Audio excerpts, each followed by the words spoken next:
Class 10 CBSE NCERT में हम लोग chapter 1 chemical reactions and equations कर रहे थे। क्लास नंबर 6 अगला क्वेश्चन है, name the process used to decompose water into hydrogen and oxygen. तो हाइड्रोजन और ऑक्सीजन गैस मिलकर वाटर का फॉर्मेशन करती है और वाटर को हम लोग डिकम्पोज कर सकते हैं हाइड्रोजन और ऑक्सीजन में। तो वो प्रोसेस क्या होता है?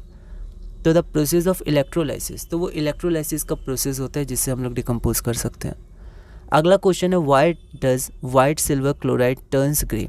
तो सिल्वर क्लोराइड वाइट होती है, सॉलिड है ना, वो टर्न कर जाती है ग्रे। सनलाइट में रखते हैं तो ग्रे कलर आ जाता है, ऐसा क्यों? और हमें कंप्लीट बैलेंस्ड रिएक्शन भी लिखना है, इक्वेशन लिखना है। The white silver chloride turns grey in sunlight due to the decomposition of silver chloride. तो सिल्वर क्लोराइड AgCl डिकम्पोज कर जाती है हमारी सिल्वर में, ठीक है। तो सिल्वर ग्रे रंग का होता है ना, सिल्वर में डिकम्पोज करती है, उसके कारण ग्रे रंग आता है और क्लोरीन भी रहता है। तो कंप्लीट बैलेंस इक्वेशन में ये आ जाएगा। और यहाँ सनलाइट।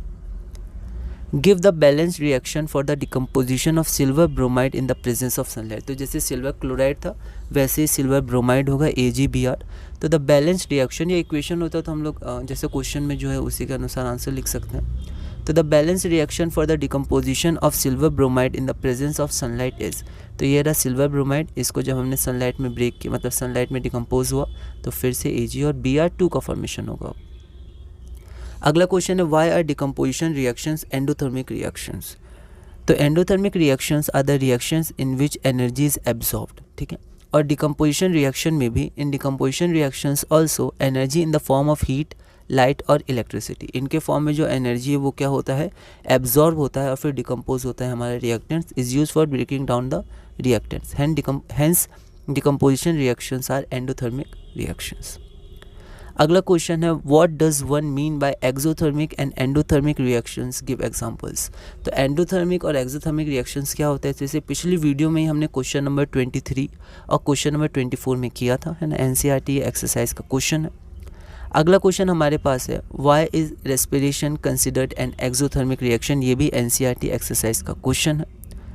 तो हम लोग देखते हैं, respiration is considered an exothermic reaction because it releases energy, और आप चाहें तो लिख सकते हैं इन the form of heat specifically, ठीक है। हीट के फॉर्म में वो रिलीज करता है during the breakdown of glucose. मतलब ग्लूकोज जो ब्रेकडाउन होता है, जो फूड में प्रेजेंट होता है, वो ग्लूकोज में हमारा ब्रेकडाउन होता है in the presence of oxygen, ठीक है। फिर ऑक्सीजन से ग्लूकोज रिएक्ट करके कार्बन डाइऑक्साइड और वाटर बनाता है, साथ में एनर्जी को रिलीज़ करता है, जो ATP के फॉर्म में स्टोर होता है ना।